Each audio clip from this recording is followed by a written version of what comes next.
culture, if you're with a boyfriend or a girlfriend, you go out with that person with the intention of marriage down the line. Young people nowadays, when they get with somebody, that thought doesn't even cross their mind. No, they go out and they have shots till the girl is as drunk as a sailor. She goes home with the guy and she wakes up in the morning, puts on her clothing, and goes to work. She doesn't want any more than he does. It's no different with the girls. They become like bums themselves. It was a pleasure, Dr. Savage. Thank you very much for having me on your show. All right. No, I understand. I'm sorry for being so graphic in my description of what I see, but hey, I'm from another time and place. We saw the world a different way. Okay, say, well, okay, girls are just doing what boys have always done. Great. How's that working out for you? How's that working out for you who followed the feminist movement? That worked out for you? Get back to me when you're 40 and you're alone somewhere in a house with a cat. Tell me how that's worked out for you. Once you're past that point where the guys are looking at you, tell me how that worked out for you. So-called freedom is slavery, my friends. Read your Orwell, you know what I'm talking about. Go ahead, laugh. Keep laughing. Keep on laughing at old Michael Savage. He doesn't know what he's talking about. You know what you're talking about, right? Hollywood knows what it's talking about. Hollywood is constant brainwashing and propaganda. They know what they're talking about, right? Now, where's this other one who was calling about the marriage thing? I like this topic. And the men are afraid to have kids. They're selfish. That's true. Is that a woman or a man? Where's the one about the, I couldn't say what I was going to say because it's a phrase that we used to use when I was younger, but if you say it today, it really is sexist. Even I catch myself realizing there are certain things that can't be said today about the farm and the cow. You know, you can't say that, but I danced around it. Like, why would you want to have a farm if you can, you know what I'm saying? You know what I'm saying? I'm saying around it. You can't say what we used to say. Like, why would you want to buy if you can get for free, right? Robert's laughing. He's a young guy. He gets the joke. It's not a joke. I mean, it's that simple. What do you think okay, you get the picture. Love and marriage don't go together like a horse and cow. I'm not in the mood. Frank's dead. Mr. Blue Eyes already, I don't even want to think about it. That's all. WMAL, Josh, go ahead. What's on your mind? Hey, thank you for bringing up this topic. It really made me start thinking about it. I wanted to bring the other point in that, you know, I'm a 30-year-old guy. I've tried multiple times to settle down with women, and, you know, the downfall is I'm not afraid of that stuff, but every time that I talk about my values, talk about, you know, where I'm coming from on the right side of things, they run as fast as they can. So, you know, I want to provide, you know, the other side. It's not just men that are afraid. It's, you know, women and the way they've been brainwashed, especially in the D.C. area. Well, are you saying the women are afraid of commitment as well today? Yeah, also that, and I'm also saying, you know, like as a conservative man, every time that I, you know, let out those values to the women, and, you know, especially in my experiences in the D.C. area. No, you can't. You have to hide it. You have to be a Marano conservative. You got to pretend that you're a liberal. You got to bend forward. You have to show that you have no spine. You have to say that I believe in global warming and prove it. You have to say you're in favor of immigrants. Yes, you have to absolutely fake it, or else you're finished. You'll never meet anyone in Washington. Yeah, absolutely. Every time I talk about immigration, you know, it's all the same thing. They don't want any part of that. They're all in favor of Sharia law too. They don't even know what it is, but they like it because it's not American. Anything that's not American is good in Washington, D.C. Listen, I have a guaranteed way of you never meeting a girl. I'm sending you a free copy of Government Zero. And if you really never ever want to meet a girl again, just carry it around with you to work, carry it around on the metro. I guarantee you'll never go out again. I'll be right back. Join the Savage Nation. Call now, 855-400-SAVAGE, 855-400-7282. Savage. Your Savage Nation is sponsored by SwissAmerica.com. It's the only company I trust for tangible assets, gold and silver. Call 800-BUY-COIN. All right, knock it off. Little girl, Amaya. Little girl. That's just what they want to be called, a little girl. That's what they really want to hear. Everyone's a big woman, a superstar. Girls fly better than men. You wonder why men are afraid of them. You go into a gym, they look like they can break your neck. The average guy's afraid of women. And, you know, I'm not even talking about that reality. Women are tough to begin with. They outlive men. That's a given. Why do women outlive men in an unwar time? Genetically, they're stronger than men. See, you know, the fairer sex, they're strong. You ever see who the huntress is in the jungle? You ever look at the female tigers and the female lions? He lays at home, the idiot. He waits for her to bring home the bacon. He lays there with the mane showing how good-looking he is, waves his head around on the savannah, and he kicks her out with her girlfriend to go hunt for him. She brings home the antelope meat. And if they're good, well, okay, that's all. So don't think women are so fawn, weak and fawning. I think a lot of men are afraid of women today. There's something they won't admit.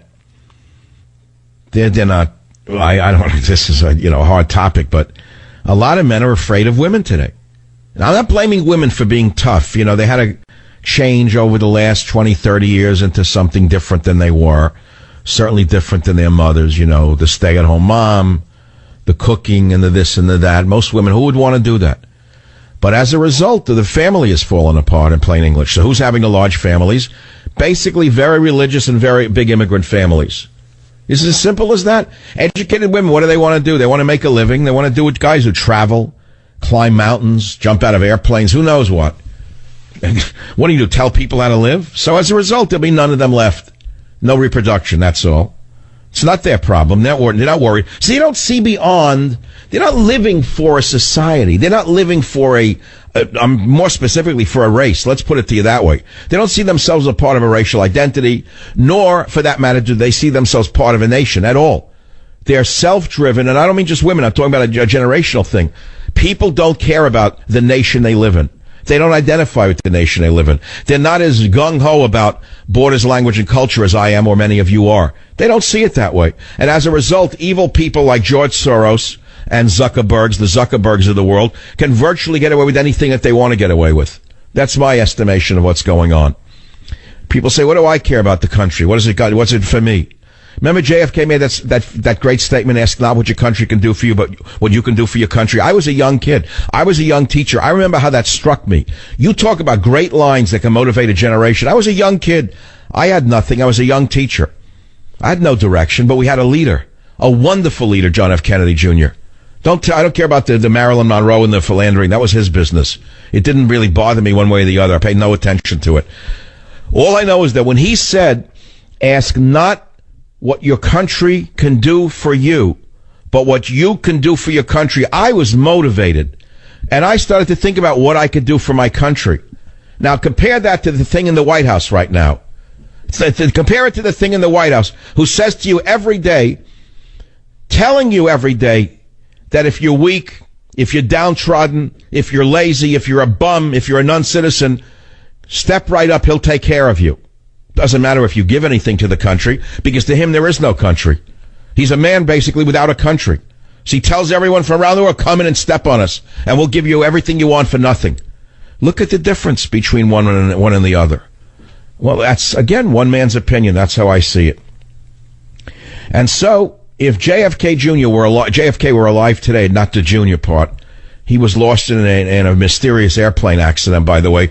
And strangely enough, now that I think about it, he was guaranteed to have that Senate seat in New York that Hillary got when she moved in like a carpetbagger to Chappaqua. Do you remember that? Anyone remember that little story? Let's think about that. JFK Jr. was the golden boy. He was going to inherit that guaranteed liberal seat in New York State that Moynihan had operated for years. Very liberal seat. JFK Jr. was handpicked to fill that seat. He would have been president probably if he had done that. And he disappeared over the Long Island Sound in a very mysterious small plane incident. And into the void, there came Darth Vaderette. Darth Vaderette flew in on a carpetbag and became senator from New York State. And now she's running for the presidency in 2016. Just saying that very, very odd airplane crash. Remember that one? Anyone remember that? All the geniuses in the media out there who think you're so smart. Anyone put two and two together ever? No, I'm not saying. I'm just asking. About it. That's Palestinian stabs 80-year-old Jewish woman, others in latest attack. Well, it's the religion of pieces, you know. And as you well know, this is a good sign of what the Palestinians would do if Obama and Kerry were able to give them half of Israel. They wouldn't just stab the Jews, they would gas them, burn them. destroy them, throw them in the ocean, but keep supporting the PLO and the Palestinian cause. Go ahead. Palestinian stabs an 80-year-old Jewish woman, probably survived the Holocaust, and she got stabbed in her own homeland. Great. But go. Keep going, you leftists. One day the knife will come to you. And who will you blame? Unbelievable. An 80-year-old woman they had to stab. Palestinians stab 80-year-old woman and others in 2 attacks. Isn't that very brave of them? Isn't that very brave of them? 80-year-old woman in the back in a street in Rishon LeZion near Tel Aviv, and then stabbed a 70-year-old man in the chest before running down the street and carrying out another attack. 19-year-old from the Spank City of Hebron. Well, I'll tell you the truth. There's only one solution to this, and you know the Israelis are not capable of it, given the hatred of the world for Israel and the Jews. But there's only one solution to this problem, and it's a solution that you well know will never be enacted. And so the Jews may as well pack up their little valises and get ready to leave. Because if you have one side of the population stabbing, killing, burning, with the backing of the world, and the other side is afraid to fight back, we know how this ends. At the same time, Obama gives the number one terrorist state on the globe, Iran, a pathway to nuclear weapons, and they're still chanting death to America. We know how that ends. And at the same time, the genius in the White House goes on Saturday Night Live and makes a fool of himself and a mockery of the presidency. And at the same time, the most corrupt woman in American political history is zooming up in the polls because of a little help from her friends in the media who cover up all of her scandals. And at the same time, our borders are being overrun by third worlders who will never assimilate, but they want us to accommodate. And at the same time, well, you get the picture. You get the picture. You get the picture. The big lie goes on. Let's see. Vatican arrests 2 on suspicion of leaking documents. Now, that's an interesting question. It sounds like The Godfather. What is the Vatican trying to hide by keeping so many secrets from the people? Well, another open religion. Yeah, Religion Incorporated. Another wonderful religion run by a benign pope. A political pope at that. Now, here's an even better story. Bill Gates, multi-billionaire, says that capitalism cannot save us from climate change. He says we need socialism. Why is it the world's most greedy, the greediest people on the planet, insist on imposing socialism on the rest of the world? Why? Huh? Here's another headline.